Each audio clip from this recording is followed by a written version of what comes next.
안녕하세요. 태성회계법인의 김효철 회계사입니다. 저희가 그동안 연구개발비 사용 기준과 관련한 교육 영상은 이렇게 많이 제작해서 배포해드리긴 했었는데, 그래도 이 연구기관 담당자분들의 궁금증을 다 해결해드리지는 못했던 것 같습니다. 그 중에서도 이 증명자료 작성과 관련된 부분은 저희가 좀 사례를 조금 더 자세하게 들어서 좀 설명을 해드려야 될 것 같았습니다. 그래서 이번 영상에서는 이 연구개발비 증명자료 작성 시에 이 실무에서 딱 필요한 내용, 그리고 주의사항, 그리고 이 처음 연구개발 과제를 수행하시는 분들에게는 필요할 수 있는 증명자료의 양식, 샘플을 공유해 드리도록 하겠습니다. 또 이 경험이 있더라도 또는 자기 본인이 준비를 잘 했다고 생각을 했음에도 불구하고 상시 점검에서 미흡이 나오거나 최종 정산 과정에서 불인정 또는 소명 보완 요청을 받은 경우가 있었다면 도대체 왜 그랬는지, 또는 어떤 부분이 미흡해서 불인정이나 소명 보완 요청을 받았는지에 대해서도 사례와 함께 살펴보도록 하겠습니다.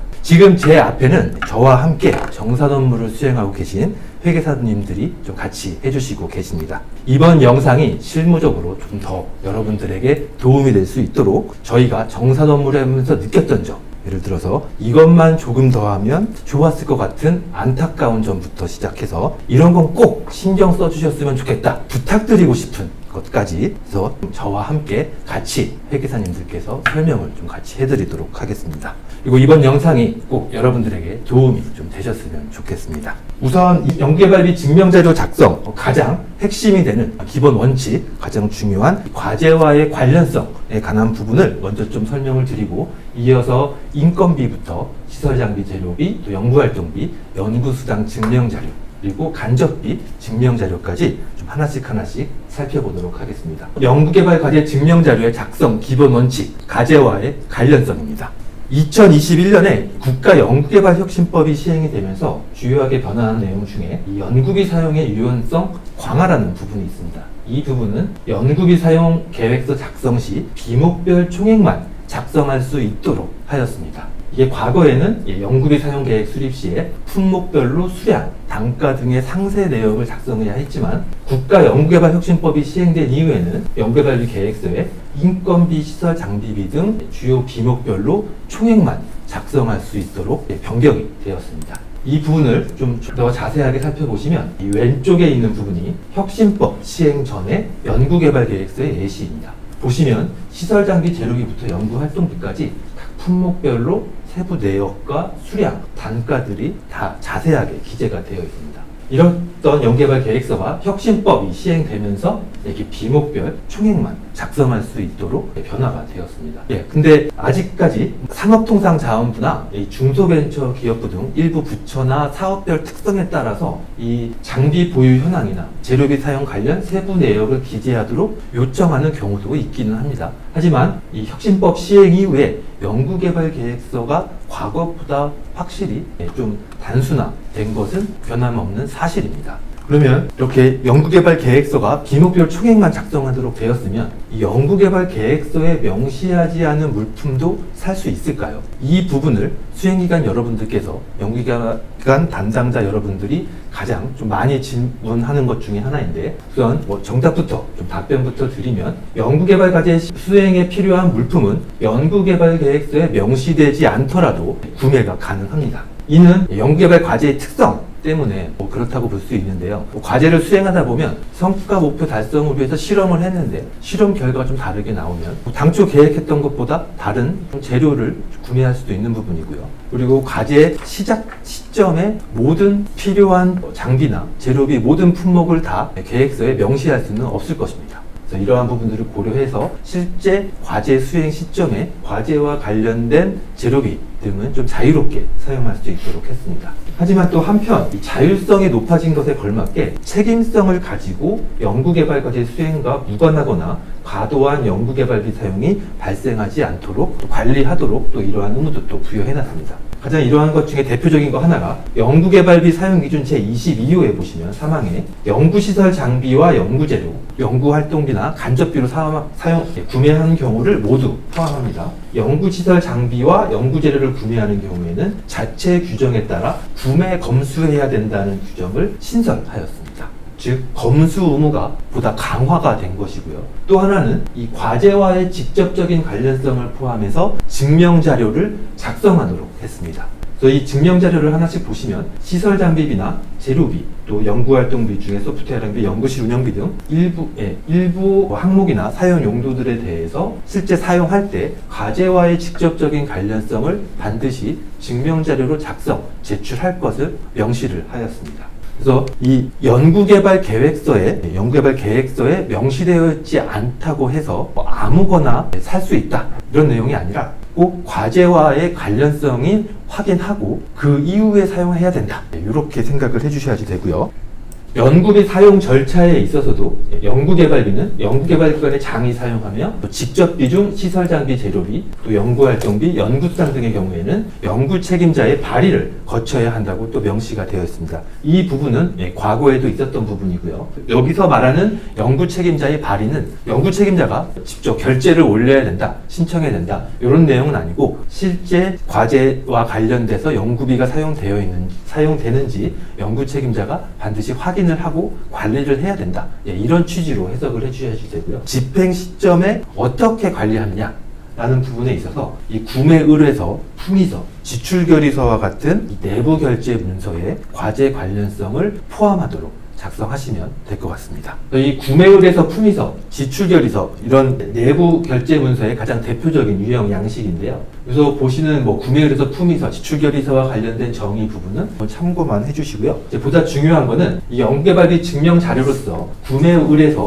품위서, 지출결의서와 같은 이런 종류, 명칭, 형식 이러한 것보다는 이 현재 수행하고 있는 과제와의 직접적인 관련성을 포함해서 내부 결제 문서를 작성하고 연구 책임자 등 수행기관 내부 규정에 따라 권한이 있는 자의 확인을 받는 것이 가장 중요한 내용입니다. 그래서 여기서 한번 더 여러분들 스스로 한번 생각을 해보시면 연구개발비 사용에 있어서 이 과제와의 관련성을 가장 잘 알고 있는 사람은 바로 연구기관이고요. 그 중에서도 연구 책임자가 될 것입니다. 그래서 저희 쪽이나 저희 회계법인이나 전문기관 쪽에 이러한 연구를 하려고 하는데 이러한 장비나 재료를 사도 될까요? 라고 문의하시는 경우가 좀 많이 있습니다. 그럴 때 항상 듣는 답변은 거의 똑같으실 겁니다. 과제와 관련되었으면 사용하시면 된다. 이런 원칙적인 답변만을 드렸을 텐데요. 그 부분은 과제와 관련된 걸 가장 잘 판단할 수 있는 분이, 판단할 수 있는 사람이 바로 연구 책임자이기 때문입니다. 따라서 이 연구 책임자의 발의 또는 확인, 이런 승인은 과제 관련성을 입증하는데 가장 중요한 절차이고 증명자료 작성에 가장 기본이 되는 원칙이 되겠습니다. 그래서 이 내부 결제 문서와 관련된 양식 그리고 이 작성 사례 이러한 부분들은 이어서 말씀드릴 인건비부터 간접비까지 다 나오니까요. 그때 하나씩 살펴보도록 하겠습니다. 인건비 증명자료 사례와 양식을 설명을 드리도록 하겠습니다. 우선 인건비 증명자료 미흡한 사례부터 한번 살펴보도록 하겠습니다. 이 왼쪽에 있는 등록된 자료를 보시면 이 현물인건비 증빙을 등록을 해주셨는데요. 이 RCMS상에 등록된 증빙을 이제 한번 열어보면 이렇게 현물인건비 추가 증빙 파일을 제출할 예정이다 라는 문구를 써서 그냥 이렇게 스캔한 이 문서 파일만 하나 등록을 해주시고 증빙을 사용을 하신 겁니다. 그래서 이렇게 되면 저희가 확인을 할 수 없겠죠. 그리고 오른쪽에 보시면 현금 인건비를 자계자 이체하신 경우인데 증빙 문서가 열어보면 그냥 빈 문서만 들어있습니다. 이런 식으로 증빙 서류가 아닌 것들을 등록해 주시면 안 되겠습니다. 이거는 대표적인 미흡 사례이고요. 다음 보시는 미흡 사례는 인건비를 집행을 했는데 급여 대장만 등록한 경우입니다. 인건비 증명 자료에는 급여 대장뿐만 아니라 참여연구원 현황표 그리고 또 실제 급여가 이체된 내역까지 다 제출을 해주셔야지만 인건비가 적정하게 사용되었는지가 검토가 가능하기 때문에 이렇게 급여 대장만 등록하고 증명자료 다 제출했다 이렇게 생각하시면 안 될 것 같고요. 또 이 오른쪽에 있는 자료를 보시면 인건비 지급과 관련된 어떤 내부 결제 문서, 품위서를 올려주셨는데 이거 한 장만 올려주셨던 겁니다. 그래서 보시면 이분들의 1월부터 6월까지 인건비로 얼마를 집행하겠다라는 내용만 있고 실제 인건비 대상자가 누구인지 그리고 이분의 인건비가 얼마인지 실제 이체되어 있는지 급여 대장이나 이체증 같은 걸 전혀 확인할 수 없었던 사례입니다. 이렇게 증빙을 하나씩만 올린다든지 또 인건비 대상자를 확인할 수 없는 그런 내용들은 인건비 증빙 자료의 가장 대표적인 미흡 사례라고 말씀을 드릴 수 있을 것 같습니다. 다음은 인건비 양식을 한번 말씀을 드리도록 하겠습니다. 우선 참여연구원 현황표입니다. 이 참여연구원 현황표에 있어서는 이 연구자별 참여 기간, 그리고 인건비 계상률 확인, 그리고 참여연구원이 변동이 됐으면 그러한 변동사항을 확인할 수 있는 내용들이 반드시 포함이 되어야 하고요. 그리고 영리기업 같은 경우에는 신규 인력 등 인건비 사용 시, 현금 인건비 사용 시 준수해야 될 인력의 유형들이 구분이 되어 있습니다.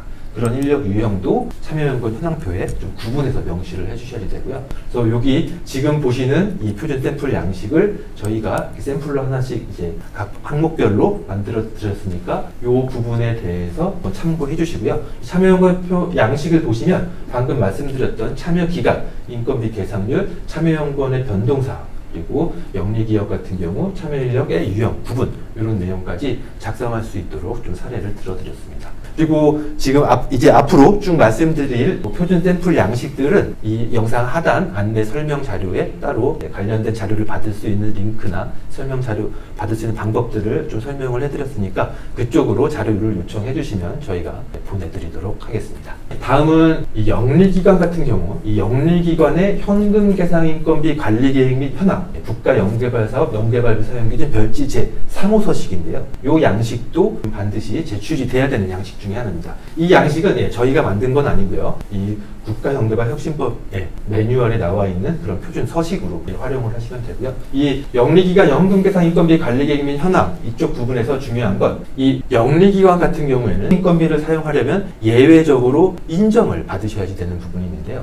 그런 예외적으로 인정을 받는 사유, 예를 들어서 중소중견기업 같은 경우는 신규 채용을 참여한 현금 인건비 또는 전문연구 사업자라든지 또 각 부처별, 각 중앙행정기관의 장이 인정한 별도의 예외 인정 사유에 해당하는 현금 인건비 금액에 대해서 원래 계획되는 예산 금액, 인정받은 금액, 그리고 만약에 그게 변경이 되었으면 변경된 금액 등을 반드시 적어서 제출을 해주셔야 되고요. 이 문서는 협약 당시에 좀 필수적으로 제출해야 되는 문서고 또 영리기관 현금 인건비 변경, 총액이 증액된다든지 감액이 된다든지 이런 총액이 변경되는 경우에는 반드시 전문기관의 승인, 사전 승인을 받아야 되는 사항인데요. 그렇게 승인을 받을 시에도 이러한 별지 제3호서식을 작성해서 제출해 주셔야 됩니다. 그리고 연구비 정산 시에도 이 서류를 반드시 좀 제출을 해 주셔야 됩니다. 그래서 이 부분 좀 말씀을 드리겠습니다. 그리고 이 사전 승인 사항에 대해서 이 인건비 중에서는 사전 승인 사항들이 좀 있는데요.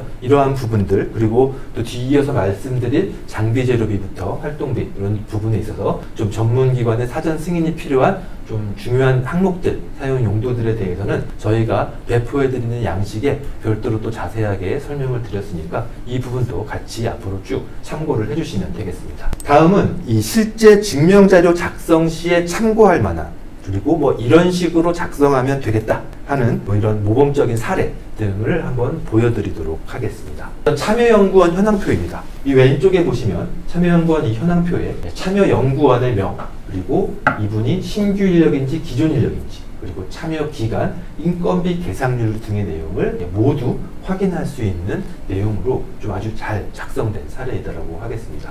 그리고 이 오른쪽에 보시면 참여연구원의 인건비 계상률 변경과 관련된 사유서, 확인서를 또 제출을 해주셨는데요. 이 참여연구원 변경과 관련된 부분은, 그러니까 이 참여연구원 인건비 계상률의 변경은 통보사항인데요. 여기는 통보사항임에도 불구하고 별도로 인건비 계상률 변경과 관련된 사유서를 또 제출을 해주셨었거든요. 그래서 혹시 이렇게 인건비 계상률 변경과 관련돼서 추가적인 사유서를 제출해 주시는 이런 사례가 또 어떤 경우에 이런 게 있는지 저희 혹시 여기 같이 있는 회계사님들 중에서 한번 좀 말씀을 해주시면 감사하겠습니다. 저희가 실무를 하다 보면 사실 이제 인건비 계상률 변경 사유서라고 한다면 결국은 뭔가 잘못 됐기 때문에 사유서를 받게 되는 거고요. 일반적으로 저희가 실제로 연구비 관리 시스템 또는 뭐 연구관리 시스템에 등록되어 있는 인건비 계상률과 또 회사에서 연구개발기관에서 생각하고 계시고 계산하고 계시고 관리하고 계시는 그런 계상률에 차이가 있는 경우,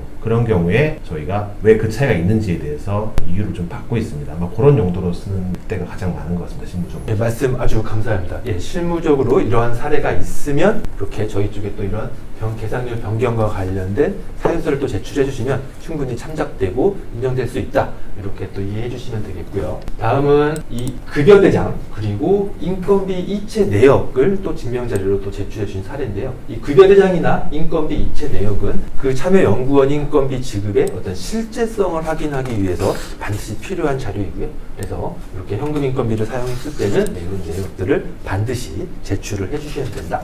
이렇게 이 말씀을 드리겠습니다. 네, 다음은 4대 보험 가입자 명부 또는 건강보험 가입자 명부, 건강보험 자격특실 확인서 이러한 서류를 제출해 주신 사례인데요. 이 건강보험 자격특실 확인서나 이 4대 보험 가입자 명부 같은 경우는 영리기업의 경우 뭐 신규 채용 인력에 대해서는 좀 필수적으로 제출해야 되는 증명서류로 예시가 되어 있긴 한데요. 근데 이 4대 보험 사업자 가입자 명부는 꼭 신규 채용 인력이 아니더라도 저희가 연구비 정산 시에 확인이 필요한 경우가 종종 있습니다. 그래서 그러한 사례 등에 대해서도 좀 저희 회계사님 중에서 또 한번 말씀해 주시면 감사하겠습니다.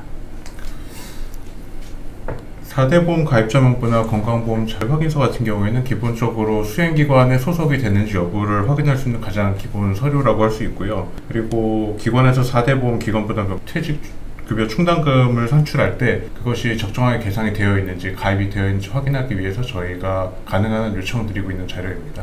이 4대 보험 사업장 가입자 명부는 말씀드렸던 것처럼 신규 채용 인력이 아니더라도 정산 시에 좀 필요한 부분이 있을 수 있어서 그때는 추가적으로 저희가 보완 요청을 드리면 그런 부분도 좀 확인이 필요한 서류이기 때문에 제출을 해주시기를 좀 부탁을 드리겠고요. 다음은 영리기업 현금 인건비 관리 계획 및 현황 부분인데요. 이 왼쪽 편에 보시는 게 2023년 이전의 규정이고요. 이 오른쪽에 보시는 게 2024년에 신규로 개정된 부분입니다. 요 주로 이 서식이 좀 바뀐 내용이 과거 2023년도 이전까지는 주로 이 현금 인건비 계산 중에서 신규 채용 연구자에 대해서만 좀 이렇게 관리하는 서식이 있었었는데 서식에서 바뀐 부분은 영리기관의 경우에는 현금 인건비 계산하는 예외적인 인정 사유가 있으므로 그 사유에 해당하는 내역들을 구분해서 모두 기재 관리하는 방식으로 변경이 되었습니다. 그래서 이런 영리기관 현금 계산 인건비 관리 계획 및 현황 제출해 주실 때는 새로 바뀐 서식으로 제출을 해 주셔야 된다. 이 부분 좀 주의해 주시겠으면 감사하겠습니다. 다음은 참고 자료로 왼쪽 편에 보이는 거는 인건비 집행 내역 점검표입니다. 이 부분은 저희가 이제 과제 배정이 되면 여러분들 수행 기간에 참고 자료로 인건비 점검 계산률이나 한도 계산 관리 목적으로 저희가 참고 자료로 배포해 드렸던 엑셀 자료인데요. 혹시 그것으로 계속 관리를 해주셨다면 그 관리한 엑셀 파일을 그대로 제출해 주시면 인건비 참여연구원 현황표는 이걸로 가름할 수 있다. 이렇게도 말씀을 드리겠습니다. 다음은 소득자 근로소득 원천징수부를 제출해 주신 사례도 있습니다. 혹시 이 소득자별 근로소득 원천징수부는 어떤 경우에 제출되는지 좀 말씀해 주실 수 있으실까요? 네, 근로소득 원천징수부는 실질적인 내용은 급여명세서와 크게 다르지는 않아요. 개인의 정보 문제, 보안 문제 이런 문제로 이제 급여명세서를 좀 제출하기 어려운 경우에는 저희가 대체적으로 급여명세서 좀 대체해서 이런 근로소득 원천징수부를 좀 받기도 하고요. 근로소득 원천징수부에는 또 4대 보험 내용들도 좀 있기 때문에 실질적으로는 급여명세서를 조금 대신하는 개념이다고 생각을 하시는 게 이해하시는 게 맞을 것 같습니다.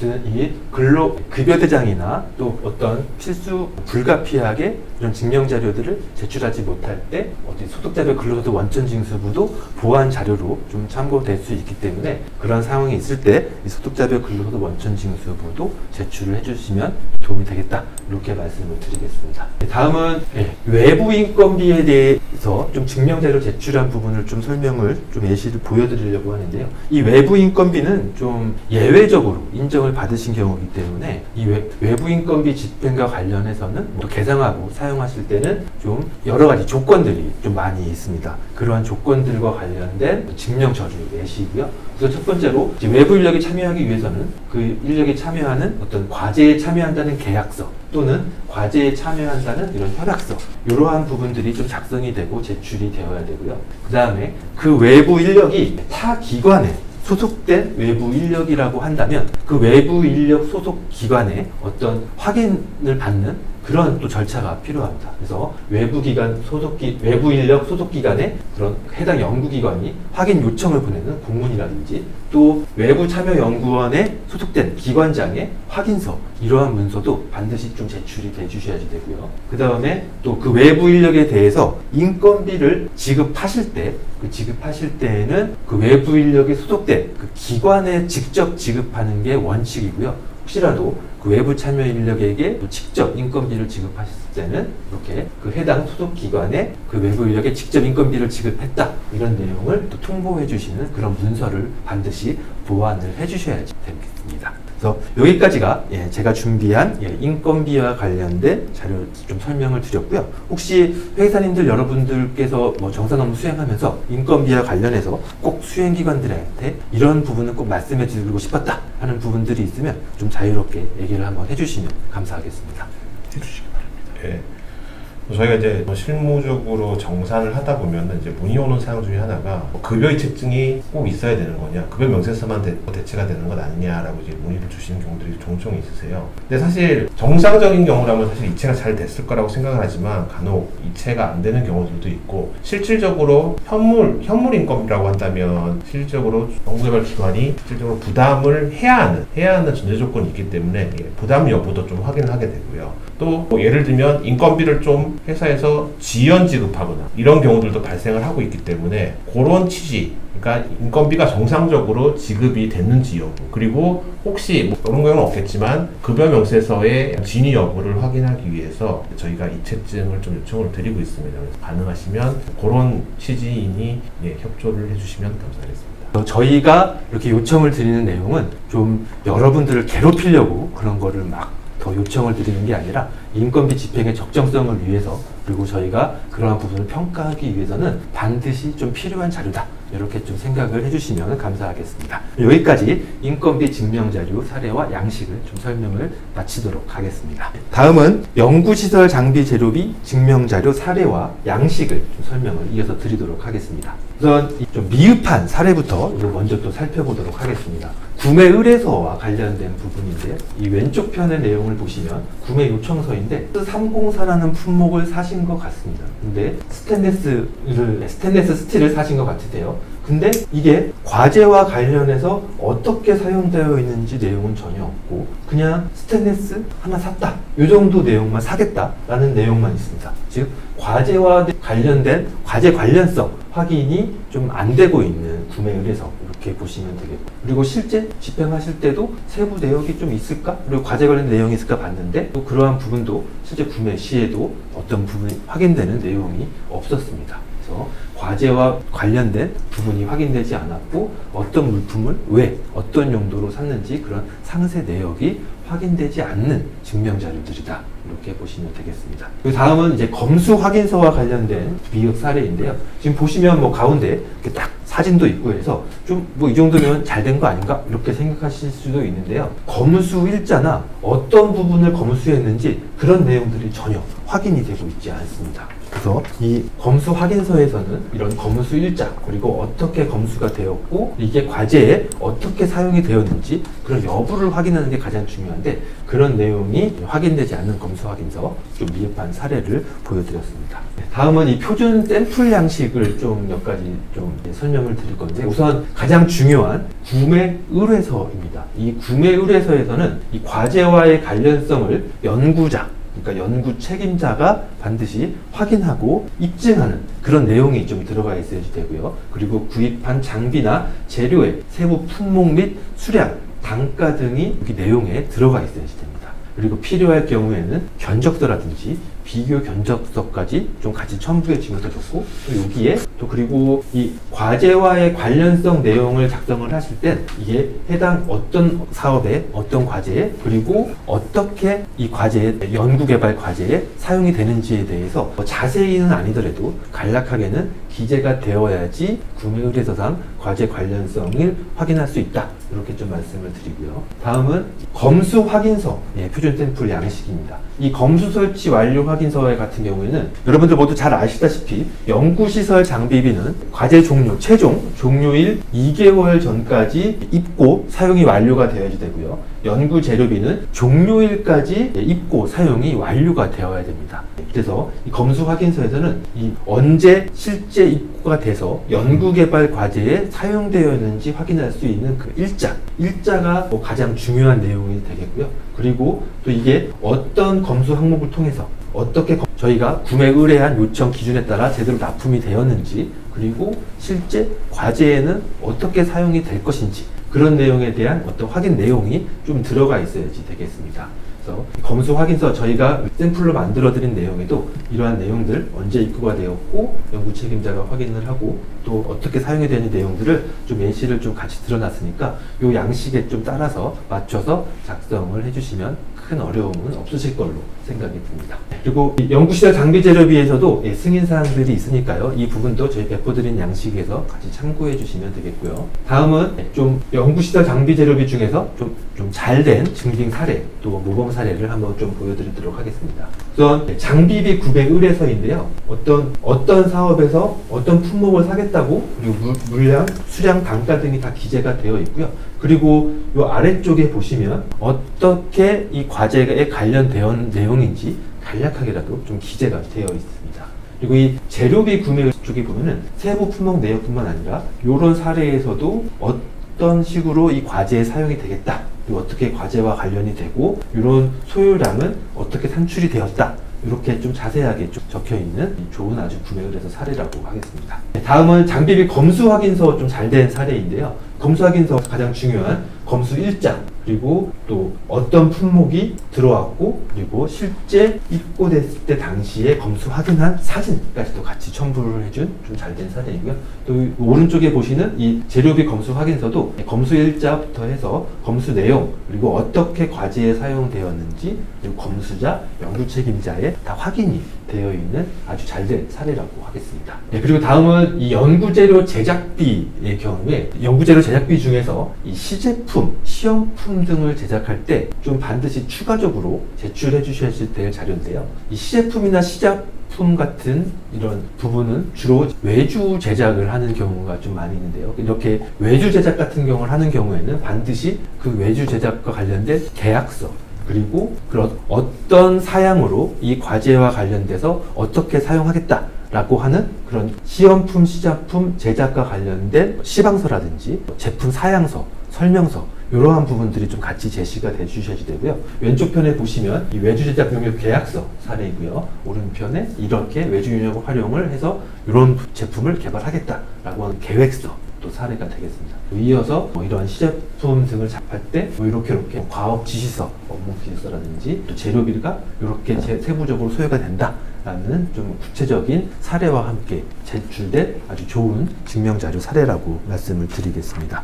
여기까지가 이 장비 재료비 관련해서 제가 준비한 부분까지 제가 다 설명을 드렸고요. 혹시 연구시설 장비 재료비와 관련해서 좀 더 추가적으로 연구기관 분들에게 좀 해주시고 싶은 말씀 있으신 분 있으면 좀 한번 부탁을 드리겠습니다.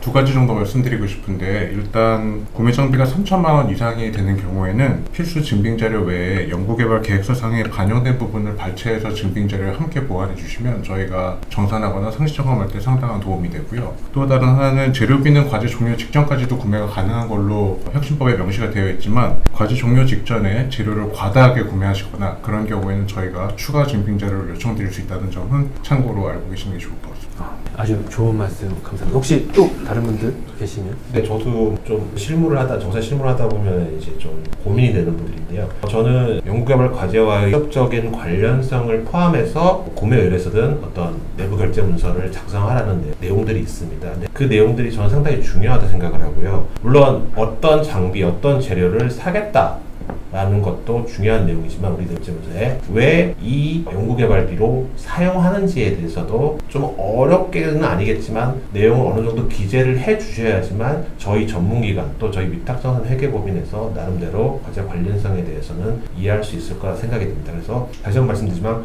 내부 결제문서에 과제 관련성에 대해서 조금 기재를 해 주셨으면 좋겠다는 말씀을 드리고요. 두 번째는 저희가 정산하면서 좀 받는 질문 중에서 여기에 있는 모든 그러니까 혁신법 매뉴얼에 보면은 시설 장비비든 재료비든 어떤 증명서류를 구비해야 된다고 이제 예시를 하고 있는데요. 이거 다 있어야 되냐고 물어보시는 경우들이 있어요. 예를 들면 저희 계약 안 했는데 계약서 있어야 되나요? 꼭 내야 되나요? 이렇게 물어보시는 경우들이 있는데 물론 굉장히 회사 입장에서 연구개발 기관 입장에서 중요한 금액이 큰 계약이라면 계약서가 있겠지만 그렇게 크지 않다라고 하면 계약서가 실무적으로 없겠죠. 근데 이것 때문에 만들어라 그런 의미는 아니거든요. 모든 증빙을 갖춰야 되는 건 아니지만 어느 정도 다른 증빙들로 이 거래에 대해서 확인을 할 수 있다라고 하면 한두 개 정도는 실제로 없는 걸 만들어야 된다 그런 의미는 아니라고 말씀을 드리고 싶고요. 또 이제 세 번째는 아까 말씀드렸지만 검수 확인서 또 검수조서가 좀 필수화가 됐는데 이 저희 시설 장비 재료비는 단계 또는 최종 종료 2개월 그리고 재료비는 종료일까지 단계 최종 종료일까지 완료하게 돼 있는데요.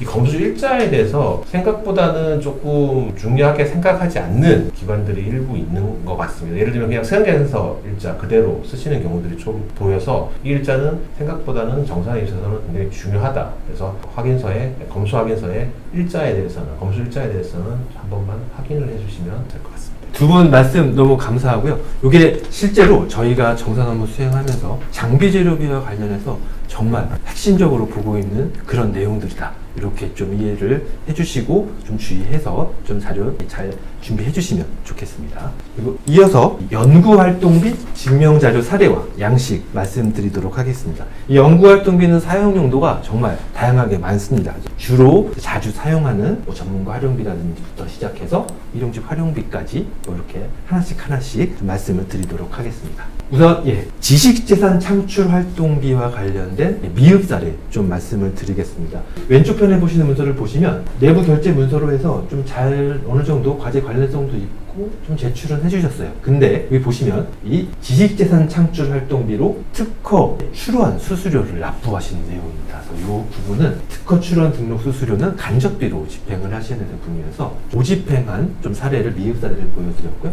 또 이 오른쪽의 내용을 보시면 특허법인이 수행한 어떤 특허와 관련된 용역은 맞는데요. 이 세부 내용을 보시면 이 경쟁사와 관련된 기술 침해 분석 용역을 의뢰를 해서 그와 관련된 보고서 비용을 집행을 해주신 겁니다. 근데 어쨌든 이 지식재산 창출 활동비는 특허와 관련돼서 사전 조사가 필요하다든지 또는 특허 출원이나 등록 시에 좀 전략적으로 접근하기 위해서 컨설팅을 받는 그런 지식재산 창출 활동과 관련된 비용입니다. 이 과제와 직접적으로 관련되지 않고 특허법인이 수행한다고 해서 모든 용역비를 집행할 수 있다 이렇게 생각하시면 안 된다 그 말씀을 좀 드리도록 하겠습니다. 다음은 이 지식재산 창출 활동비의 이 표준 양식 좀 말씀을 드리면 요 내용 양식은 내부 결제 문서가 가장 중요한 양식일 거고요. 또 뭐 지식재산 창출 활동과 관련된 결과 이제 용역을 수행했으면 관련된 결과 보고서 이런 거 좀 제출을 해주시면 되고 지식재산 창출 활동비와 관련해서는 내부 결제 문서에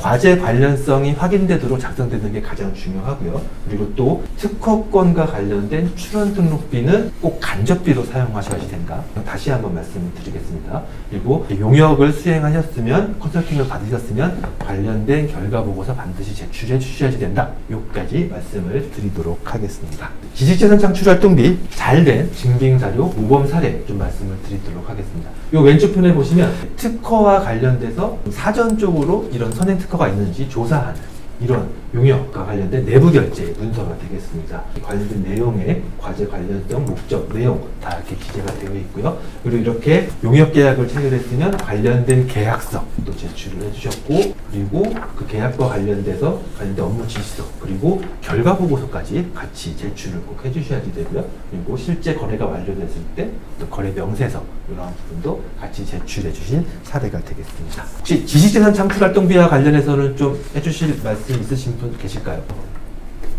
네. 뭐 아까 말씀하셨듯이 특허 출원 등록 비용은 절대 안 된다는 말씀 다시 한번 강조드리고 싶고요. 아직까지 종종 정산을 하다 보면 나오는 내용이고요. 이게 실질적으로 이제 식생 창출활동비라는 게 결국은 어떤 용역의 개념이다 보니까 아마 계약서들이 있는 경우들이 많거든요. 그러니까 어떤 내가 원하는 게 뭐다라는 계약을 체결하는 경우들이 많이 있어서 그런 경우에는 계약서도 같이 좀 올려주시면은 저희가 정산을 하는 데서 도움이 될 것 같아요. 예, 방금 말씀 주신 부분도 저희가 꼭 말씀을 드리고 싶었던 부분이었으니까 꼭 주의해서 참고하셔서 좀 집행을 해주시면 고맙겠습니다. 그리고 이어서 외부 전문 기술 활용비 좀 더 말씀드리도록 하겠습니다. 외부 전문 기술 활용비 중에서 전문가 활용비 미흡 사례부터 한번 보시면요. 왼편에 보시면 전문가를 어떻게 활용을 한 내용이긴 한데 이 내부 결제 품위서의 내용에 그냥 전체 1,000만 원을 주기로 했는데 그 중에서 500만 원 지급을 해야 될 때입니다 라고 한 그냥 그런 내용만 들어가 있었던 겁니다. 과제와 관련된 부분이라든지 전문가를 어떻게 활용했는지 그런 활용 내역이 전혀 확인이 안 되는 문서다 이렇게 보시면 되겠고요. 또 이 오른쪽의 내용을 보시면 외부 전문 기술 활용비 중에서 또 자주 사용하시는 부분이 연구개발 서비스 활용비가 있습니다. 이 어떤 외부의 시험 검사를 의뢰하는 그런 거 관련된 비용인데요. 여기 내부 결제 문서를 보시면 그냥 어떤 검사로 40만 원을 집행하겠다 이런 내용만 있고요. 이게 과제와 관련돼서 어떤 시험을 의뢰를 하는지 어떤 시험이 이루어졌는지 전혀 확인할 수 없었던 문서가 사례가 증명 자료가 되겠습니다. 이 외부 전문 기술 활용비 관련해서 저희가 좀 배포해드릴 이 표준 템플 양식은 이 전문가 자문 내역서입니다. 전문가 활용비 사용 시에 좀 사용하는 부분인데요. 여기서 내용을 보시면 중요한 부분은 과제와 관련된 전문가 자문 활용 결과 내용이 확인이 반드시 돼야 된다라는 거여서 이 전문가 경력 등을 확인해서 자문 활동의 적정성을 확인할 수 있도록 전문가 이력이 좀 간단하게라도 있어야지 되고요. 또 이렇게 집행한 내용은 그리고 이렇게 어떠한 전문가가 어떠한 내용으로 자문을 했는지 과제와 관련돼서 그러한 자문 내용도 같이 좀 제출을 해주셔야지 됩니다. 그리고 이렇게 전문가한테 지급하는 이 자문 비용은 관련 세법에 따라 신고 의무가 있으니까요. 반드시 이 세법에 따른 신고 의무 절차도 준수를 해주셔야지 되고요. 그리고 자문 비용 지급은 계좌이체가 원칙입니다. 그 전문가에게 현금 지급을 하고 현금 영수증을 받는 사례도 종종 있는데요. 그럴 경우에는 추가 소명 보완 요청이 상당히 많이 받으실 수 있습니다. 그러니까 꼭 불가피한 상황이 아니라면 반드시 전문가의 자문가 비용은 계좌이체를 통해서 진행을 해주시길 바라겠습니다. 다음은 이 외부 전문 기술 활용비 잘된 증빙사례, 모범 사례를 한번 살펴보도록 하겠습니다. 전문가 활용비와 관련된 내용인데요. 여기 왼쪽에 부분이 어떤 내부 결제 문서와 관련된 부분입니다. 이 과제와 관련돼서 이러한 목적으로 우리가 외부 전문가를 활용하겠다 라는 내부 결제를 받고 시행을 시켰고요. 그리고 이러한 전문가의 이력, 학력부터 시작해서 전공 분야, 그리고 현재 소속 기관 이력도 같이 제출을 해주셨고요. 그리고 실제 전문가가 어떠한 결과물을 제출해 주셨는지 또 보고서도 같이 첨부해 주시면 좋고, 그리고 이렇게 전문가 자문 확인서를 또 별도로 이렇게 간략하게 요약해서 좀 과제와 관련된 내용이 확인되는 정도의 증명서류도 좀 괜찮을 것 같습니다. 다음은 외부 전문 기술 활용비 중에서 시험 분석 의뢰와 관련된 내용입니다. 시험 분석 의뢰와 관련돼서는 실제 어디 인증된 시험 의뢰 업체에 했는지, 그리고 어떠한 재료, 어떠한 시료 등을 시험 의뢰했는지, 어떠한 부분들을 테스트했는지, 그러한 테스트할 것인지, 그러한 부분들이 좀 시험 의뢰서에도 어느 정도 구체적으로 나와 있어야 되고요. 그래서 여기 오른쪽에 보시는 시험 분석 의뢰서도 그러한 좀 내용이 자세하게 나와 있는 부분이고요. 그렇게 시험 의뢰를 하고 나서는 어떤 시험 성적 결과서가 꼭 제출을 받으실 겁니다. 시험 성적서가 나오면 그런 시험 성적서까지, 결과서까지 같이 증빙 자료로 좀 제출을 해주셔야지 된다. 이런 사례고요. 그리고 이렇게 다 시험 성적 결과를 받았으면 견적도 받고 해서 대금 지급에 관련된 서류도 추가로 제출해 주시면 되겠습니다.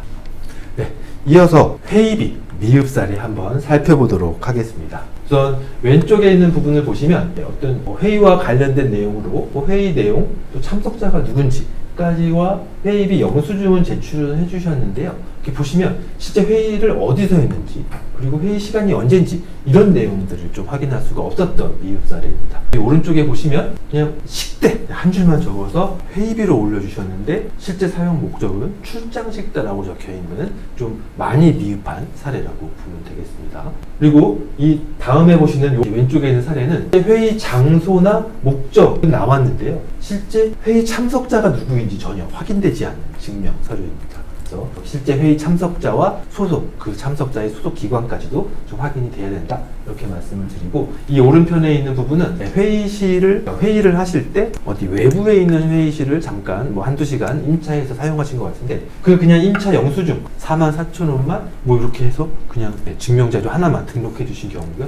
이런 것도 실제 어떤 회의를 누구와 어디서 언제 이렇게 했는지를 확인할 수 없어서 좀 미흡 사례로 저희가 뽑아봤고요. 표준 샘플 양식을 말씀을 드리면 우선 회의비와 관련해서는 회의록 또는 내부 결제 문서를 제출을 해주셔야지 되고요. 그리고 가장 중요한 부분은 회의 목적, 일시, 장소, 내용, 참석자 명단이 반드시 증명자료에서 확인이 되어야 됩니다. 그래서 이러한 목적, 일시, 장소, 내용, 참석자 명단이 확인이 된다면 회의록이나 내부 결제 문서 이 둘 중에 하나로 제출을 해주시면 되겠습니다. 그리고 또 회의비 사용하실 때는 자체 기준에 따라서 뭐 회의비 한도는 이렇게 결정하시면 되는데 좀 사회 통념상 타당한 금액 범위 내에서 사용해 주시는 게 좀 중요하다. 좀 다시 한번 말씀을 드리고요. 그리고 지금 보시는 양식은 회의비 뭐 품위서라고 해서 10만 원 이하 회의비 사용할 때 뭐 이런 양식도 사용하면 되겠다 라고 해서 저희가 좀 한번 샘플로 만들어 본 양식이고요.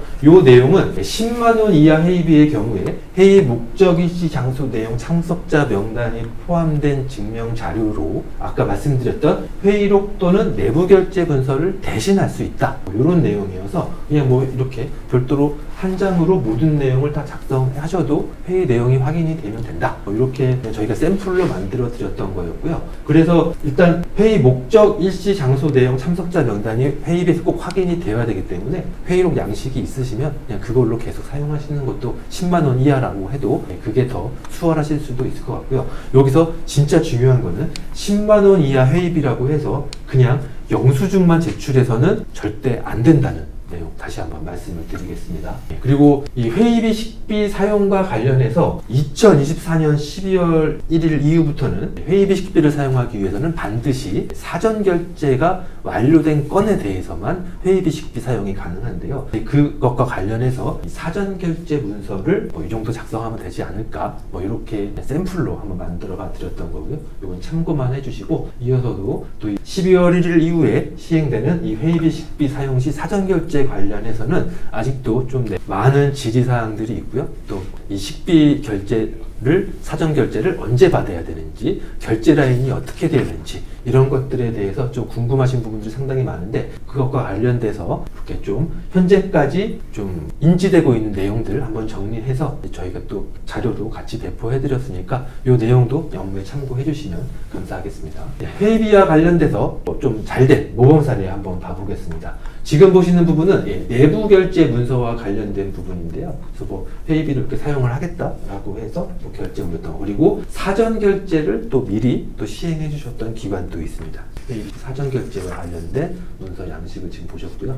그리고 지금 보시는 부분은 회의록과 관련된 모범 사례이겠습니다. 이 회의록을 보시면 일자, 장소, 참석자 명단, 목적, 회의 내용 전부 다 확인이 되고요. 그리고 이 참석자의 실제 소속 기관이 어딘지도 전부 다 확인이 되고 있습니다. 그리고 이 오른쪽은 10만 원 이하 96,000원을 사용하셨는데요. 이 10만 원 이하 회의비에 대해서 좀 한 장으로 간략하게 목적, 일시, 장소, 내용, 참석자 명단을 요약해서 제출을 해주셨다.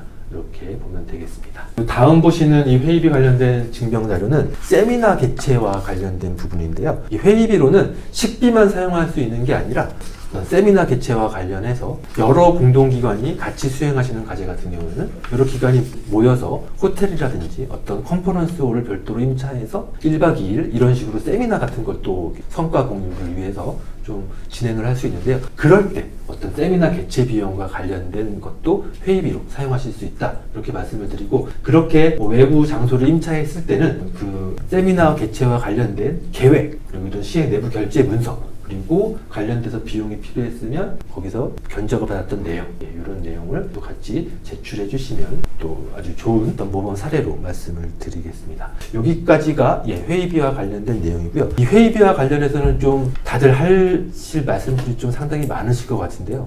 뭐 또 해주실 부분 있으면 좀 말씀도 한번 부탁을 드리겠습니다.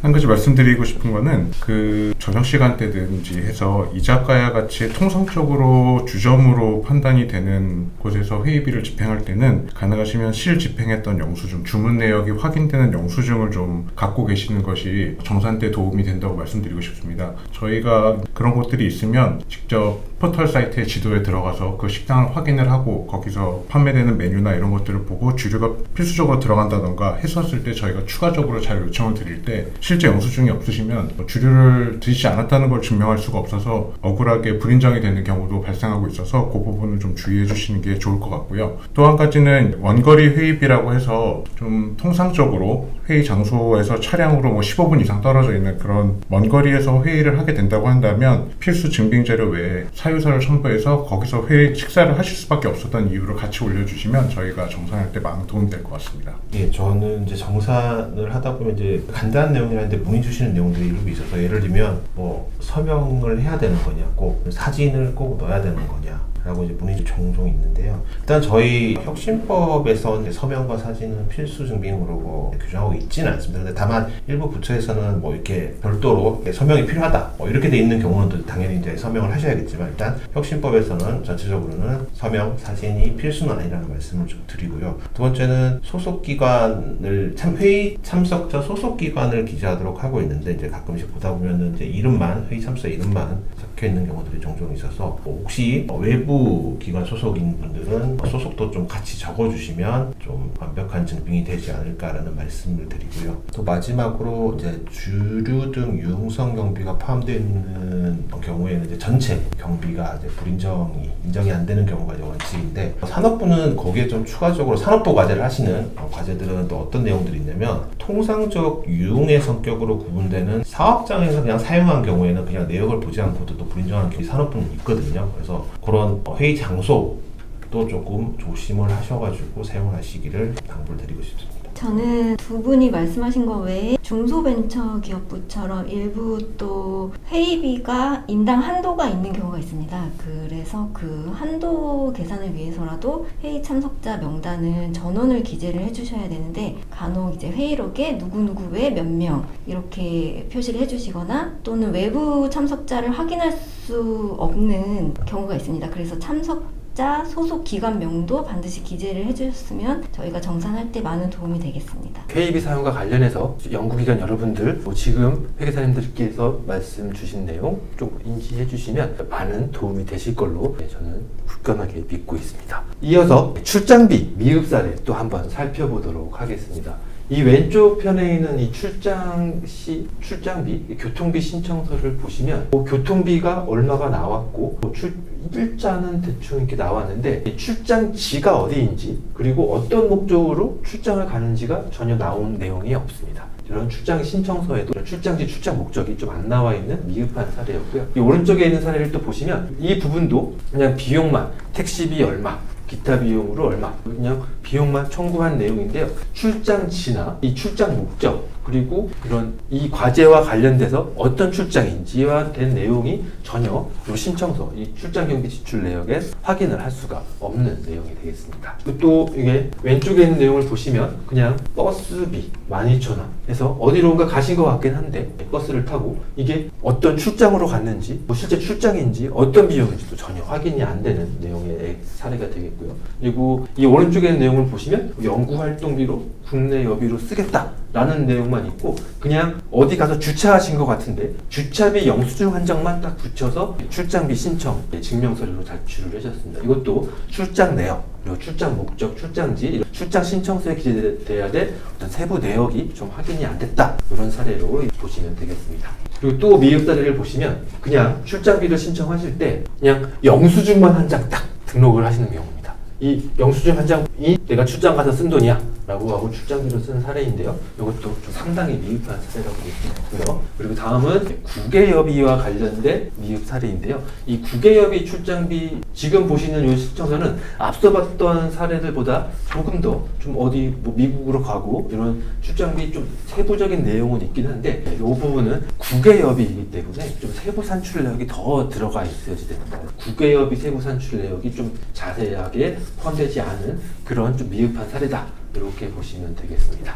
이 표준 샘플 양식을 좀 말씀을 드릴 건데요. 우선 국내 출장비와 관련돼서 출장 신청서 이 내용에는 출장지, 출장 목적, 출장 기간 등의 내용이 반드시 들어가 있어요. 그러니까 참여 연구원이 어디로, 어떤 목적으로, 또 얼마의 기간 동안 출장을 갔는지가 이 출장 신청서의 내역이 나와야지 되고요. 그리고 내부 여비 지급 기준들이 있으시면 그 내부 여비 지급 기준에 따라서 산출된 출장비 세부 산출 내역도 반드시 제출을 해주셔야지만 그 출장비 집행의 적정성을 확인할 수 있다. 이렇게 말씀을 드리고요. 그리고 혹시라도 내부 기준이 없으실 경우에는 보통 이제 실비정산을 많이 하시는데요. 이렇게 실비정산을 하실 때도 출장 관련 서류로 관련된 증빙을 교통비별로 숙박비로 영수증 다 첨부해서 실제 어디로 갔는지 출장지와 사용 금액을 전부 다 제출을 해주셔야 된다. 이렇게 보시면 되겠습니다. 다음은 국외 출장비 좀 샘플 사례 하나 또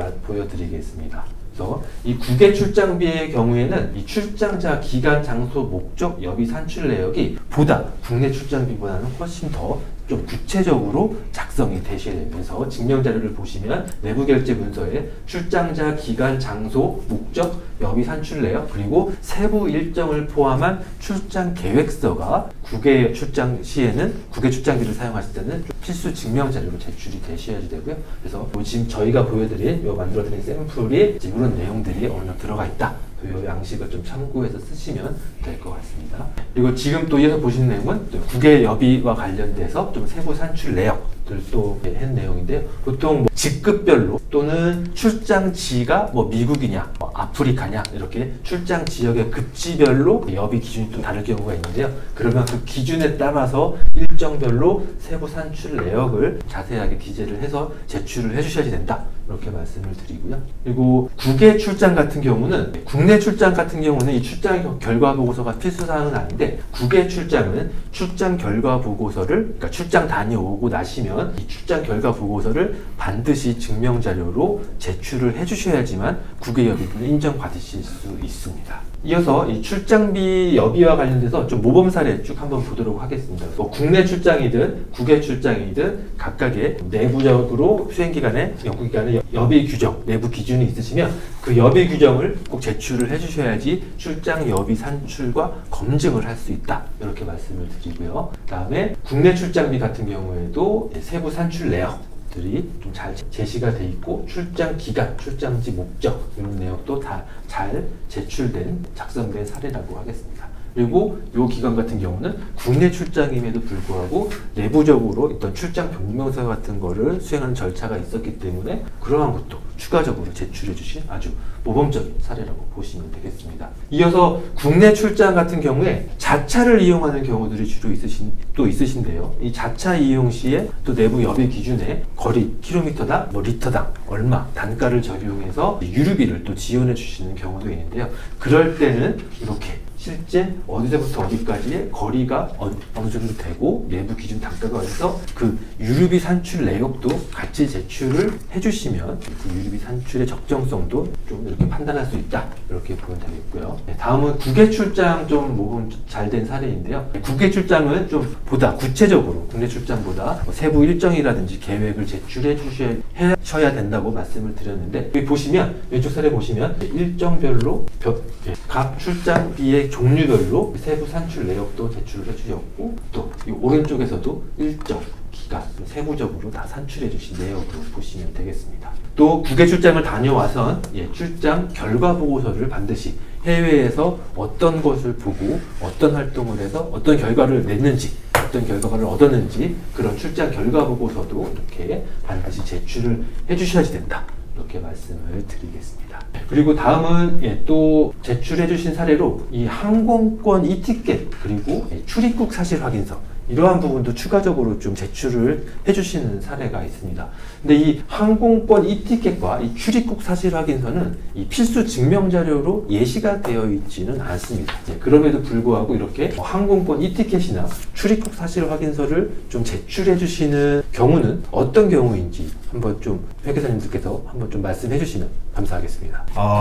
출입국 사실 확인서는 실질적으로 출장을 갔느냐, 그러니까 출장 여부죠. 출장 여부와 그리고 출장의 기간, 그러니까 출국 입국 기간을 알 수 있는, 그러니까 출장의 기간을 가장 객관적으로 확인할 수 있는 공신력 있는 좀 증명서류입니다. 그래서 그런 의미에서 실제 출장 여부 그리고 출장 기간을 확인하기 위한 자료로 보시면 되고요. 저희가 이제 가끔씩 이티켓, 그러니까 항공권 이티켓도 말씀을 드리는데 이티켓에도 사실 정보가 많이 있지 않습니까? 예를 들면 이 출장 목적지로 잘 갔느냐, 그러니까 목적지가 나오는 거고, 그리고 출장 경로도 좀 확인할 수 있고요. 또 추가적으로 어떤 규정에 맞는 좌석 등급, 승급, 등급을 사용하였는지도 저희가 좀 확인을 하게 됩니다. 또 추가적으로 어떤 규정에 따라서 정액으로 지급되는 식비나 일비 같은 경우에는 이러한 정액 지급되는 국외 여비가 정확하게 수출이 되었는지 여부도 이 티켓을 참고해서 정산을 하기 때문에 티켓이 필요한 경우도 요청을 드리는 경우가 있습니다.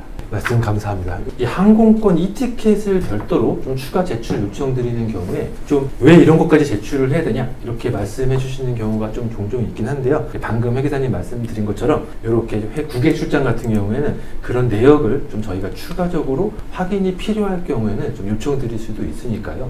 이게 괴롭히려고 하는 건 아니니까요. 좀 같이 좀 잘 이티켓 같은 것도 좀 준비하셨다가 제출을 해주시면 고맙겠습니다. 이어서 소프트웨어 활용비 미흡 사례 한번 또 살펴보도록 하겠습니다. 우선 이 소프트웨어 활용비 같은 경우에는 이 소프트웨어 사용 계약 기간이 연구개발 과제 기간을 초과하더라도 이 소프트웨어 사용 계약 기간이 최소 단위임을 소명하는 경우에는 소프트웨어 활용비를 사용 계약 기간에 대한 계약 금액 전부로 계상할 수 있도록 이렇게 좀 지금 현재 운영이 적용이 되고 있고요. 이러한 내용을 봤을 때 지금 보시는 증명자료 사례는 어떤 라이센스를 사용 계약을 하셨는데 이게 사용 계약 기간이 어느 정도 되는지, 그리고 실제 언제 계약을 해서 언제 연구 기간에 입구가 돼서 설치가 돼서 운영이 되고 있는지를 전혀 확인할 수 없이 그냥 이렇게 단순히 구매 내역서 한 장만 제출해 주셨던 사례가 되겠습니다. 소프트웨어 활용비 표준 샘플 양식은 이 부분도 결국 내부 결제 문서가 가장 중요하겠고요.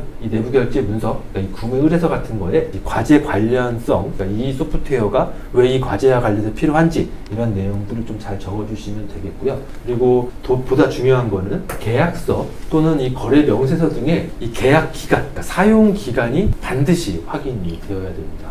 그리고 이 소프트웨어 활용비는 과제 최종 종료일 2개월 전까지 사용계약 체결이 또 완료되어야 된다는 점 유의해 주시고요. 그리고 혹시라도 이 사용계약 기간이 과제 기간을 초과할 경우에는 이 사용계약 기간이 최소 단위임을 좀 확인하는 서류를 추가적으로 제출해 주시면 계약 금액 전부 다 인정받으실 수 있다. 이 내용도 같이 좀 기억을 해주시면 좋겠습니다. 이 소프트웨어 활용비 좀 모범 좀 잘 된 사례를 보시면 우선 이 왼쪽 사례 보시면 어떤 소프트웨어이고 사용 기간이 언제이고 그리고 실제 언제 입고가 될 거고 또 계약 일자도 전부 다 나와 있는 좀 잘된 발주서 구매 문서가 되어 있고요. 또 실제 입금됐을 때 관련된 거래 명세서도 같이 제출을 해주셨습니다. 그리고 이 소프트웨어 최소 계약 기간 확인서라는 내용도 별도로 이제 제출을 해주셨고요. 이 기간 같은 경우는 과제 기간을 초과하게 현재 사용 계약 체결 시점에 이런 사례가 있어서 과거에는 이런 부분이 일할 계산으로 좀 일부만 인정됐던 부분이 있으면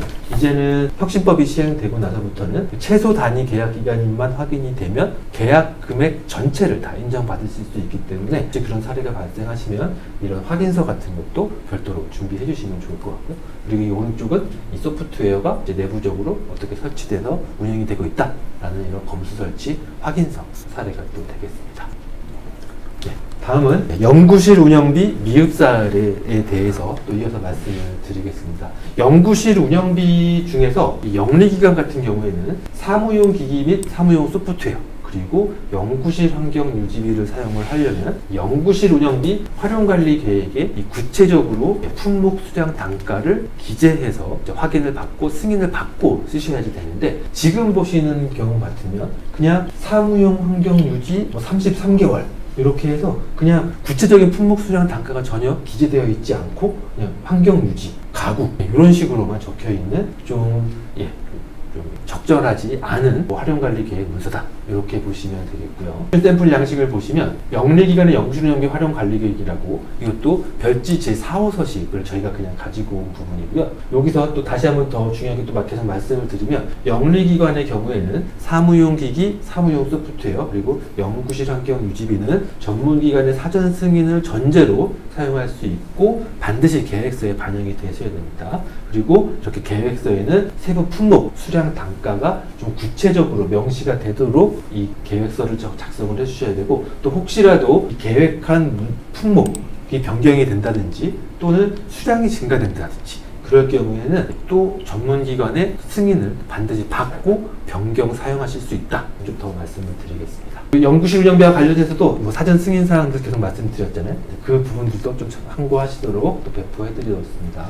참고하시고요. 그리고 연구실 운영비 모범 사례는 이 연구실 운영비 활용 관리 계획, 이 별지 제4호 서식이 좀 구체적으로 잘 작성된 사례를 한번 보여드리겠습니다. 그래서 문서, 사무용으로 문서 세단기, 그리고 소프트웨어로 튠뷰어, 오토캐드 이런 좀 범용성 소프트웨어, 사무용 소프트웨어도 여기 연구실 운영비에 포함해서 사용하실 수 있고요. 그래서 그런 것들을 사용할 때는 반드시 별지 제4호 서식, 연구실, 영리기관의 연구실 운영비 관리 계획에 구체적으로 품목과 수량, 단가를 명시해서 사용하셔야 된다, 이렇게 좀 말씀을 드리겠습니다. 또 연구실 운영비와 관련해서도 더 말씀 좀 해주실 분 혹시 계실까요? 연구실 운영비, 특히 이제 영리기관의 연구실 운영비는 가장 중요한 게 결국은 사전에 서로 계획이 돼서 해박사의 계획서에 들어가 있느냐가 굉장히 중요하고요. 들어가 있다라고 하는 것도 굉장히 구체적으로 들어가야 된다는 말씀을 드리겠습니다. 앞에서 말씀드렸지만 품목이 변경되는 경우, 그리고 개별 품목의 수량이 증가하는 경우 모두 승인사항에 해당되기 때문에 결국은 이 품목이라는 건 굉장히 구체적으로 기재가 돼야 된다. 사무용, 환경유지용 이런 식이 아니고 정말 품목을 기재해야 된다는 말씀을 드리고, 계획서에 기재한 대로 수정하여 승인받은 대로 꼭 그렇게 사용해야 된다는 말씀을 다시 한번 강조. 네, 좋은 말씀 너무 감사드립니다. 이어서 교육훈련비 미흡 사례 또 한번 살펴보도록 하겠습니다. 지금 보시는 사례는 시민상에서 교육훈련비를 지출했는데 그냥 교육연수 확인증 하나만 등록되었던 사례가 되겠습니다.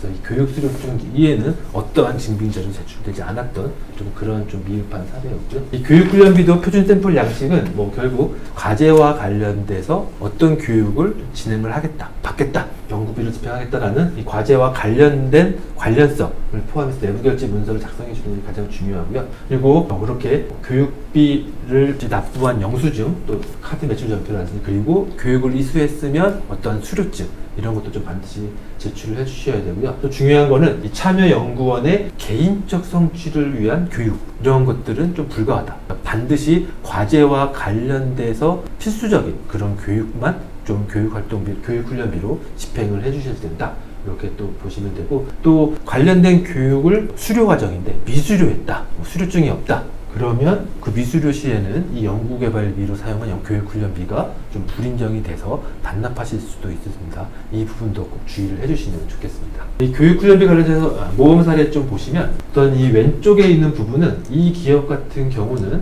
어떤 이 과제와 관련해서 별도로 이런 전문성을 가지고 있는 업체의 어떤 교육 과정을 좀 의뢰해서 집행을 하신 것 같습니다. 그래서 이렇게 별도로 이런 과정에 관련해서 하겠다라고 내부 결제 시행을 시켰고요. 또 관련돼서 그 교육 전문 업체에 견적을 받아서 견적서를 받아서 진행을 했고, 또 관련된 교육이 끝나고 관련된 교육이 수료증도 다 이렇게 받아서 제출을 해주셨고요.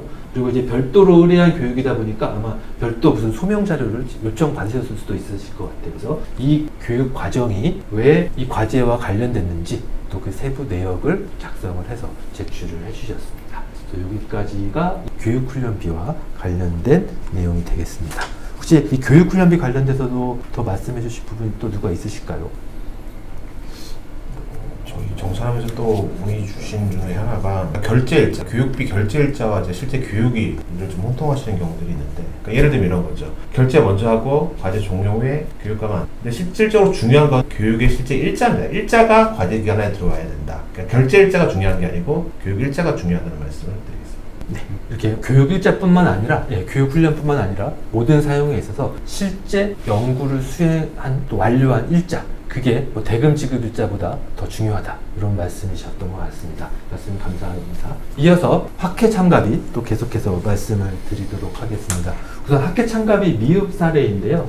여기서 한번 왼쪽 사례 한번 보시면, 첫 번째 사례 보시면 우선 학회에 참가한 이 학회 등록비 영수증을 이렇게 카드 매출 전표로 제출을 해주셨었는데, 실제 예산 항목은 그냥 국내 여비로 신청을 해주셨습니다. 이렇게 비용 사용 용도를 좀 잘못 선택하셨던 것도 있고, 그리고 실제 어떤 분이 학회에 참석했는지를 확인할 수가 없었습니다. 연구 책임자가 누구고 과제가 어떤 것만 이렇게 나와 있지, 이게 실제 연구 책임자가 갔는지 누가 갔는지 전혀 확인할 수가 없었던 사례이고요. 또 오른쪽에 보시는 사례 같은 경우는 학회 포스터 한 장만 증명자료로 등록을 하고 학회비 집행한 내역을 그냥 하셨던 겁니다.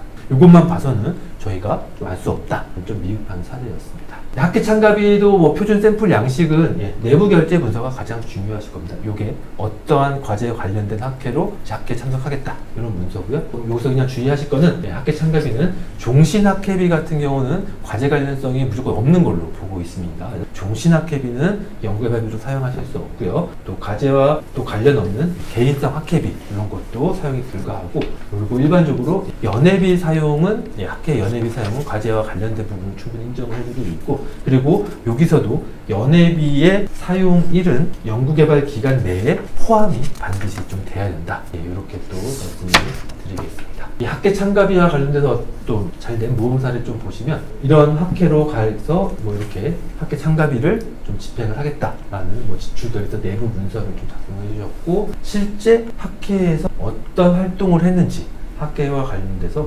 영수증부터 해서 이렇게 참가 내용을 또 사진으로 추가적으로 제출을 해주셨고요. 그리고 실제 학회 등록하시면 카드를 사용할 수도 있고요. 또 카드 매출 전표, 카드 결제가 되면 카드 매출 전표를 제출해 주실 수도 있고, 또는 카드 결제가 안 된다 그러면 이렇게 영수증만으로도 제출해 주시는 경우도 있습니다. 보통 이렇게 학회들이 카드를 세금 계산서나 카드 전표를 발행할 수 있는 사업자를 가지고 있는 경우도 있고, 그런 거를 가지고 있지 않은 그냥 비용이 민간 단체일 수도 있어서, 그런 경우에는 뭐 이런 영수증으로도 증빙이 충분히 가능하다, 이렇게 또 말씀을 드리겠습니다. 여기까지가 학회 참가비 말씀을 드렸습니다. 혹시 학회 참가비 관련해서 또 해주실 말씀이 있으실까요? 학회 참가와 관련해서 뭐 질문하시는 것 중에 학회 참가가 누구까지 가능하냐 뭐 이런 질문을 많이 하시는데, 규정상에서는 이제 참여 연구자와 비영리 기관의 연구 근접 지원 인력까지 학회 참가비로 연구비가 인정될 수 있고, 간접비로 우리가 집행하는 지원 인력이나 연구비 지원 전문가, 영리기관의 지원 전문가는 학회 참가비 이 과제에 참여하더라도 이 연구활동비의 학회로 참여할 경우에는 불인정 대상이 되니까, 참가할 수 있는 인원은 참여 연구자와 비영리기관의 연구 근접 지원 인력에 한한다는 거는 좀 주의를 하실 필요가 있을 것 같습니다. 좋은 말씀 또 감사드리겠습니다. 이어서 야근특근 때 또 한번 살펴보도록 하겠습니다. 우선 야근식 때 사용했을 때 미흡 사례 한번 보시면요, 이 왼편에 보시면 이 야근식 때로 어디 해장국집에 가서 14,000원짜리를 드신 것 같은데 그냥 요런 내용만 제출했습니다. 요게 실제 과제와 관련됐는지 초과 근무를 했는지도 잘 모르겠습니다. 그냥 야근식 때라고 해서 이런 내용만 제출해서 아주 미흡한 사례고요. 이 오른쪽은 초과 근무한 거는 뭔가 좀 확인이 되는 것 같습니다. 초과 근무 보고서를 제출해 주셨고, 누가 초과 근무를 했는지까지는 했는데, 이게 그냥 과제와 관련해서 초과 근무를 했는지 전혀 그런 건 없이 그냥 초과 근로 내역을 신청한다, 이런 내용만 있었으니까 과제에 관련해서 초과 근무를 했는지가 확인이 안 되는 사례였다, 이렇게 보시면 되겠고요. 이어서 표준 샘플 양식을 한번 보시면, 요 야근식 때, 특근식 때 사용할 때 어떤 증빙을 내야 되냐, 이런 좀 질문들도 꽤 많이 들어오는데요. 그래서 저희가 한번 샘플 양식을 한번 만들어 봤습니다. 근데 뭐 이 양식이 크게 대단한 양식은 아닙니다. 보시면 참여 연구자가 과제 관련해서 실제 초과 근무를 했는지 여부를 연구 책임자가 확인하는 정도의 내용만 있으면 되겠습니다. 그래서 이런 식의 야근 및 특급 근무 대장 저희가 샘플을 한번 만들어 봤는데요. 이 정도 내용으로 제출을 해주시면 충분히 다 될 것 같고요. 그래서 또 모범 사례 어떻게 작성되는지 한번 사례를 보시면 이 왼쪽에 있는 내용을 보시면 특정 일에 야근한 건에 대해서 누가 어떤 근무 내용을 했고 관련돼서 얼마를 썼는지 영수증까지 같이 첨부해 주신 사례가 되겠습니다. 이렇게 일자별로 초과 근무 내역을 이렇게 확인을 해 주셔도 되고, 혹시라도 과제 성과 낼 종료일이 얼마 안 돼서 진짜 초과 근무를 많이 했다, 그럴 때는 이렇게 일자별로까지는 안 하셔도 되고요. 이렇게 어떤 특근 야근 대장 기록부 같은 거를 별도로 만들어서 일자별로 어떤 분이 어떤 업무 내용으로 관련해서 했고 일괄해서 연구 책임자가 그 내용을 확인해 주는 정도의 이런 초과 근무 대장을 제출해 주셔도 충분히 인정될 수 있다, 이렇게 말씀을 드리겠습니다. 혹시 야근 특근식대 관련해서도 좀 해주실 분이 있으실까요? 말씀을?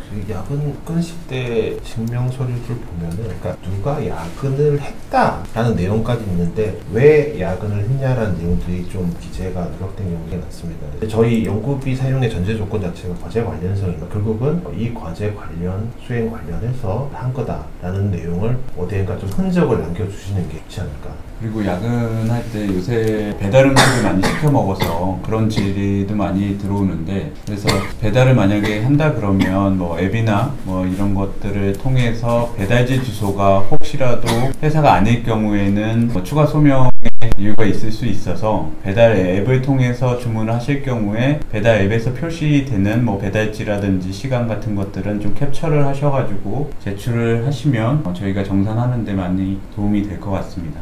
추가적으로 말씀드리면 그 업무 내용을 세세하게 적어주시는 것이 좋은데, 모든 참여 연구원이 동일한 내용으로 기재해 주시는 경우들이 있습니다. 무슨 과제 관련, 그래서 가능하시면 과제 관련성 확인을 위해서 각 참여 연구원들이 어떤 업무를 했는지 세세하게 적어주시면 저희가 정산하는 데 훨씬 많은 도움이 될 것 같고요. 또 추가적으로 특근식대인데, 특근이 끝나고 나서 회식성처럼 밤 늦은 시간에 삼겹살집에 가서 식사를 하신다든지, 근데 그 비용이 사회통념적인 야근식대 비용이 아니고 거의 회의비 비용에 가깝다고 한다면 저희가 그것들은 추가적으로 소명자료를 요청드릴 수 있다는 점은 참고하시면 좋을 것 같습니다. 방금 말씀해주신 요 회계사님들 말씀 좀 잘 유념하셔서 야근 특근식으로 사용하시면 좀 큰 문제 없을 것 같겠습니다. 이어서 도서 문헌 구입비도 자주 사용하시는데요. 이 도서 구입비 미흡 사례 한번 살펴보도록 하겠습니다. 왼편에 보시면 어떤 도서들을 구입을 하셨는데요. 이렇게 쭉 세부 도서 품명까지도 다 제출은 해주셨어요. 근데 보시면 맨큐의 경제학, 소비자 행동론, 이런 이 과제와 직접 관련성이 있는지 상당히 의심이 되는 그러한 도서 구입 내용이었습니다. 이게 오른쪽에 또 내용 보시면 그냥 관련해서 또 영수증만 제출을 해줘서 이게 실제 입고가 돼서 진짜 과제에 활용이 됐는지 이러한 부분도 좀 확인할 수 없었던 사례였고요. 도서 문헌 구입비도 표준 샘플 양식은 크게 없고요. 중요한 건 과제와 관련된 도서여야 된다. 그리고 그 거래 명세서 등에 실제 어떤 도서를 샀는지, 어떤 도서 실제로 입고가 됐는지도 반드시 좀 확인되어야 되는 게 중요하고요. 그래서 이 필요시에는 진짜 과제와 관련 없는 책이라고 판단이 들면 저희가 어떻게 이 책이 과제와 관련됐는지 추가 소명을 요청을 드리니까 이러한 부분도 좀 주의해 주시면 좋겠습니다. 이 도서 문헌 구입비 사례를 또 보시면 이렇게 폐활용 자원 분석 관련해서 2차 전지 양국제 이런 과제와 관련해서 이런 좀 전문 도서를 구입하겠다라는 요구서고, 실제 들어왔을 때 언제 입고가 돼서 이런 내용들을 좀 구매했다, 이런 내용이 검수 조서까지 도서 문헌 구입비 모범적인 사례가 되겠습니다. 이어서 일용직 활용비 좀 말씀을 드리겠습니다. 일용직 활용비 지금 이제 바로 표준 샘플 양식을 좀 보여드렸는데요. 이 일용직 활용비는 연구활동비로 좀 사용하실 수 있는 부분인데, 연구의 실증에 참여하시는 분 또는 단순 현장조사 업무 이런 것 같이 좀 연구개발 과제 수행을 위해서 일시적으로 활용된 사람에게 지급하는 수당, 그리고 수당으로서 이 활용된 일용직의 인적 사항이 좀 반드시 확인이 돼야 된다. 이 내용이 좀 되게 중요하고요. 그리고 실제 수당을 지급하실 때는 관련 세법에 따른 신고 의무가 좀 반드시 있으시고요. 그리고 실제 계좌이체 등을 통해서 실제 수당 지급 내역이 확인이 되어야 된다. 이 내용도 좀 중요하게 기억을 해주시면 좋겠습니다.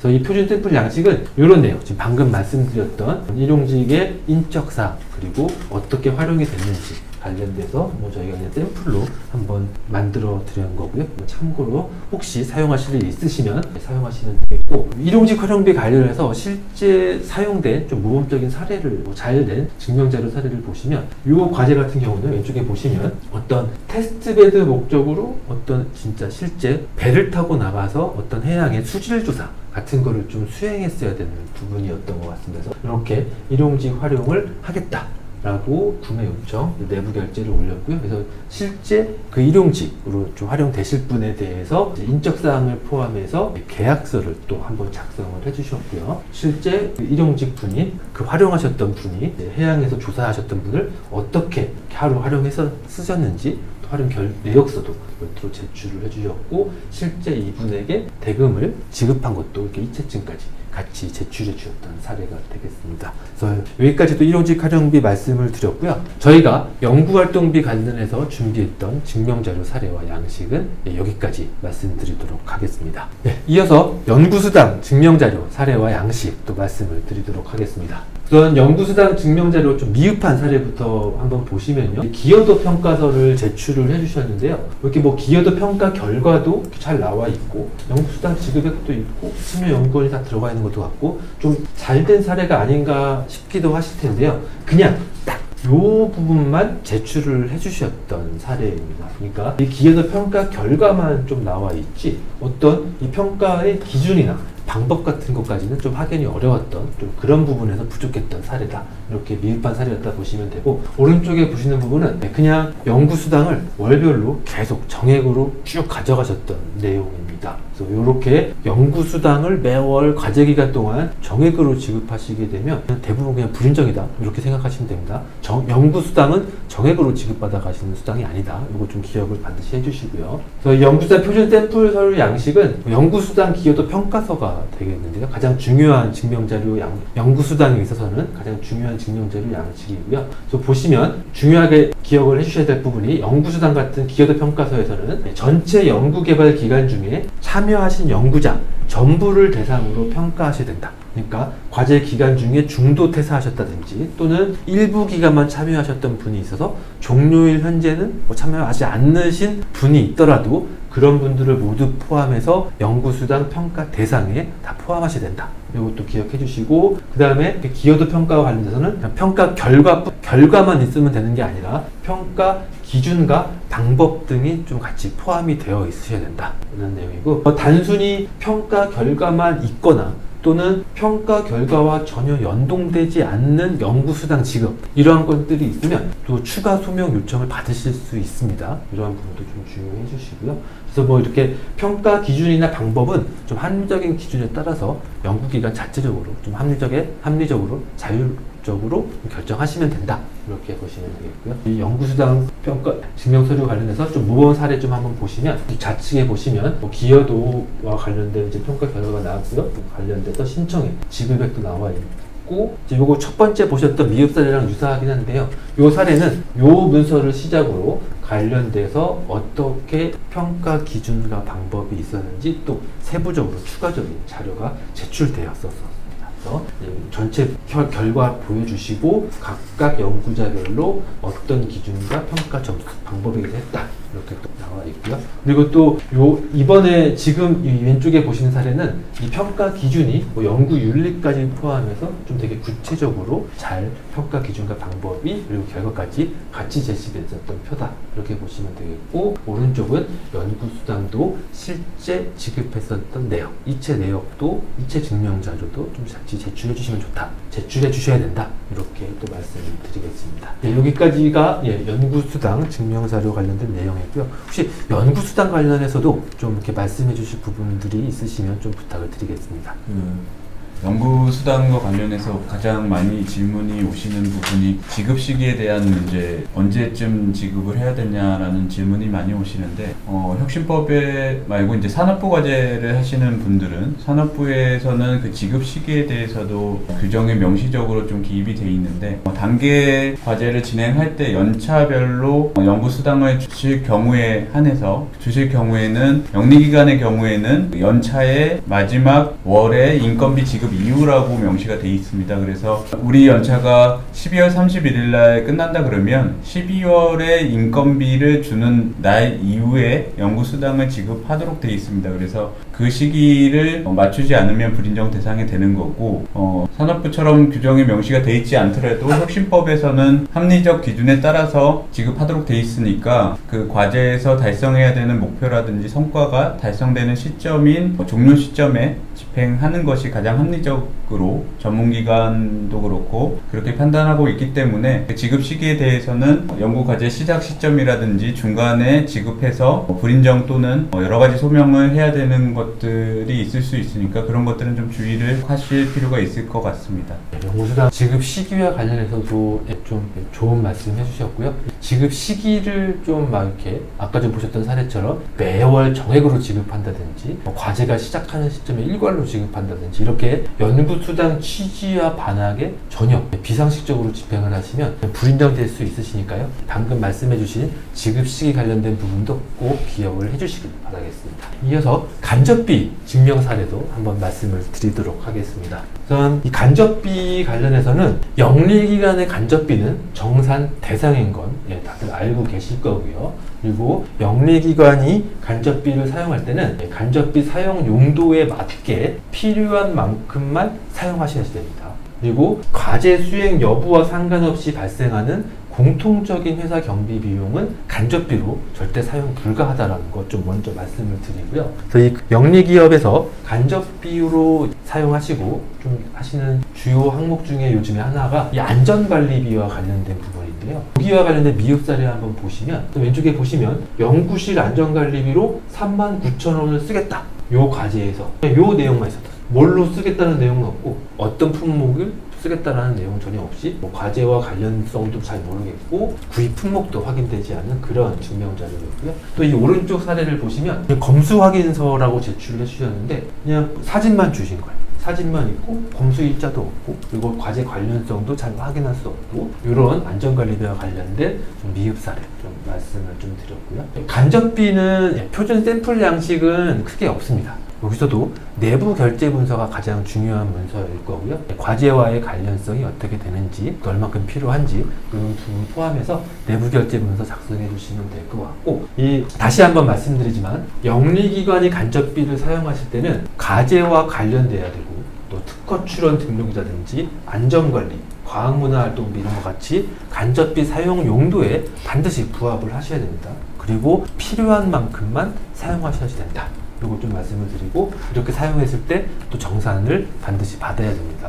그리고 간접비라고 해서 그냥 직접적으로 산출할 수 없는 비용이니까 간접적으로 다 살 수 있는 거 아니냐 막 이렇게 생각하시면서 회사에서 원래부터 부담했어야 될 사무실 임차료라든지 보안 출입 보안 장치, 세콤 이런 월 결제 비용도 아직도 간혹씩 간접비로 사용하시는 분들이 계시는데 절대 그렇지 않고요. 연구개발 과제 수행과 상관없이 수행기관이 원래부터 부담했어야 할 기관 운영 경비, 이런 공통 운영 경비는 간접비로 집행하시게 되면 그 연구개발비는 거의 불인정이 되시니까요. 이거 좀 꼭 기억을 하고 주의를 해주시면 좋겠습니다. 간접비와 관련된 좀 증빙 자료, 모범 사례 한번 보시면 안전관리비 한번 다시 보시면 이 기업 같은 경우는 왼쪽에 보시는 대로 크린가드 보호기라는 거를 이러한 과제와 관련해서 집행을 하겠다. 이렇게 내부 결제를 오셨고요. 또 실제 물품이 며칠 날 입고가 돼서 어떻게 사용이 됐는지도 검수 확인서상 또 확인이 되었습니다.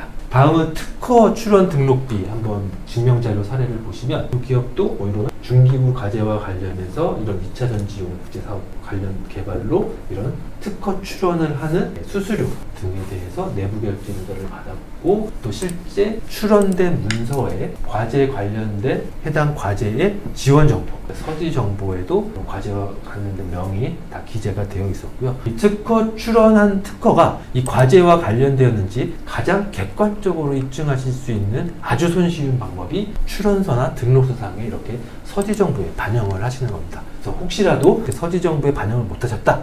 그러면 관련된 특허 대리인한테 보정 요청을 하시면 반영해 주시는 거 크게 어렵지 않으니까요. 이 가장 손쉽게 과제 관련성을 입증할 수 있는 대표적인 방법이다. 이렇게 말씀을 드리고요. 다음은 과학문화활동비 좀 잘 된 사례를 보시면 이 기업 같은 경우는 전시회에 이 연구개발 성과물을 홍보하기 위해서 계획을 했고요. 실제 계획서에도 연구개발 계획서도 어느 정도 반영이 되어 있었던 부분이었던 것 같습니다. 그래서 이렇게 참가 결과 보고서도 같이 제출해 주셨고요.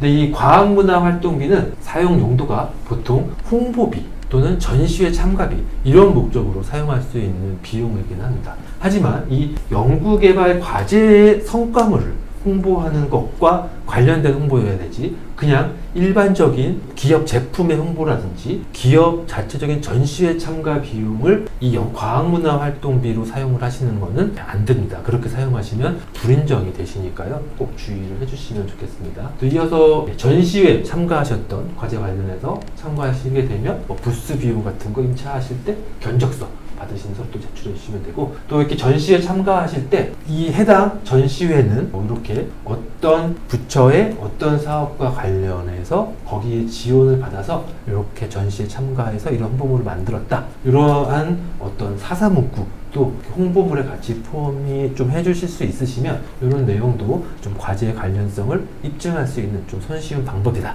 이렇게 또 참고로 말씀을 드리겠습니다. 여기까지가 저희가 간접비 관련해서 증명자료 사례 예시 이렇게 설명을 드렸고요. 저희가 이제 인건비부터 간접비까지 증명자료 미흡한 사례 그리고 표준 샘플 양식 그리고 모험사례 이렇게 차례대로 말씀을 드렸는데요. 저희가 배포해드린 샘플 양식 한 번씩 보시면서 제가 중간중간에 말씀드렸던 주의할 내용들 그 샘플 양식이 어느 정도 들어가 있으니까요. 그것 좀 참고하셔서 연구개발 증명자료 관리에 좀 도움이 되셨으면 좋겠습니다. 이번 영상은 여기서 마치도록 하겠습니다. 감사합니다.